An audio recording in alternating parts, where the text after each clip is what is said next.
Everyone, कैसे हो आप लोग? आई होप आप लोग अच्छे होंगे।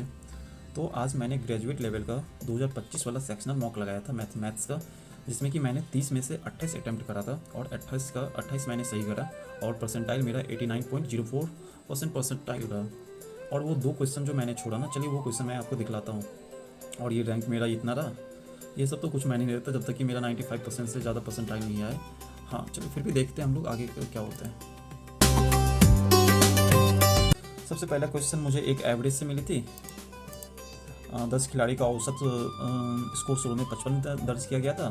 तो इसका मेरे को आंसर आया था, ये 84 की जगह पे 48 लिखा गया था, तो इसको माइनस करके इसमें जोड़ देना था और अपॉन में फिर वो 10 करके तो 58.6 आया था, है ना। ये भी कुछ ऐसा ही था। दूसरा वाले में 52% का हानि हुआ था यहाँ से, क्योंकि ये सीपी से जो है ना 45% अधिक अंकित करा गया था। और हम लोग प्रॉफिट या लॉस परसेंट किसके रेसेट निकालते हैं? सीपी के अकॉर्डिंग निकालते हैं। तो उससे मेरा 52% आया था। और ये वाला था, इसमें मुझे फिर ये दूसरा वाला भी एसआई से क्वेश्चन था, जिसमें कि मेरा 1500 के आसपास आया था। सबसे बड़ी संख्या 9 और 7 से विभाज्य हो जाए तो ये 39 था। दूसरा वाला ये मीडियन से क्वेश्चन था। ये मीडियन का फॉर्मूला आप लोगों को पता होगा तो प्लीज़ कमेंट करना मेरे को कि मीडियन बराबर एक होता है ना कि लोअर लिमिट प्लस का n/2 माइनस का c अपॉन f इंटू का i। तो उस वाले का यूज करके शायद इसका आंसर 220 है। हाँ 220 इसका आंसर है। दूसरा यहाँ से देखो तो टाइम एंड वर्क से था, तो ये वाला इसका आंसर है। और ये यहाँ से एल्जेब्रा टाइप का कुछ आ गया था, इसका ये है। और ये तो एक ही था यहाँ पे। और फिर यहाँ पे भी एसआई और फिर सीआई का डिफरेंस 2 ईयर वाला। 2 ईयर वाला आप लोग को पता होगा, ये फॉर्मूला क्या होता है? डिफरेंस बराबर पी इंटू का क्या होता है, r/100 पे पावर स्क्वायर ये होता है ना, वहाँ से हमें पी का वैल्यू पता चलता है। तो इसका आंसर क्या तो निकला था 27,850 या फिर ऐसे कुछ था, 27,500 के आसपास था। ये था शायद, नहीं ये 27,500 था, मुझे याद था। ये मेरा ये था, ये बता। दूसरा वाला में 28% ये मकान वाला किराए वाला खर्च करा था, इतना रुपया परिवहन पे, इतना रुपया किराने के सामान पे, और फिर शेष इतना रुपया बचता है तो उसका मासिक वेतन हमसे पूछा गया था यहाँ पे। तो इसका यही आंसर था। और इसका वो क्षेत्रफल वाला 12 है, इसका 24 था। यदि निर्माता को 10% लाभ होता है, थोक विक्रेता को 15% का इतना होता है, और फिर ये इतना पे इतना होता है, तो ये को बाद में ये इतना हो जाता है। तो इसका क्या होगा? क्या तो था, ये था, हाँ ये था। उसके बाद देखो यहाँ पे 5 वर्षों का योग इतना था, तो 2 वर्षों का औसत इतना, ये इतना।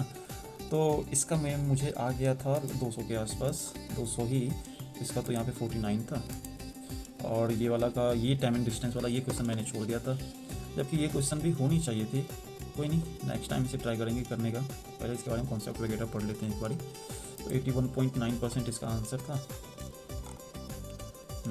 फिर उसके बाद नेक्स्ट वाला देखूँ तो 22 से डिविजिबल विभाज्य वाला था। 22 से है तो 11 से भी होना चाहिए और वो 2 से भी होना चाहिए। तो यहाँ पे हम लोग देखते हैं कि ये 9 है तो ये 2 से होगा नहीं, और ये भी 1 है, ये भी 2 से होगा नहीं, बचा कौन? एक ये और फिर एक ये। तो 11 वाला रूल इसमें सेट कर रहा था, तो ये हो गया था। और फिर क्षेत्रफल इतना वाला बी और टी, इसका फॉर्मूला क्या होता है? एरिया बराबर 1/2, और जो H1 + H2 इंटू का विकर्ण ये वाला। तो इसका आंसर 26 था। और यहाँ से 87 2 ये सब तो ईजी था। यहाँ से 3 घंटे 57 मिनट ये लगते हैं, तो 19 या 57 हो गया था। और ये वाला 14 दूनी का 28 वाला था। नेक्स्ट देखो, ये भी सिंप्लीफिकेशन था। तो ये माइनस का 2 हुआ, 9 दूनी का 18, 8 3 11, 3 बचा, 3 27 दिया का 81 हो गया था। फिर 6 सेंटीमीटर व्यास और 56 सेंटीमीटर लंबाई वाले एक तार का आयतन क्या होगा? आयतन यहाँ से ये वाला होगा, नहीं ये वाला होगा। मैंने भी यही बनाया था, ये मत सोचना कि ये मैंने करा। इनका मगर छूट ये 48.86 नहीं 48.51 था। और ये क्वेश्चन मेरे से ये छूट गया था, जबकि ये भी इजी था। ये तो सबको इजी ही लगता है। तो इसका क्या था ना, 15/208 तो नहीं था, ये वाला था 46/3 वाला शायद, हाँ यही था। इतना ये वाला भी तो इजी है। और इस वाले में मुझे 2 मिनट 6 सेकंड लग गया, जबकि यार टाइम बहुत ज़्यादा लग रहा है। और इसका 89 था।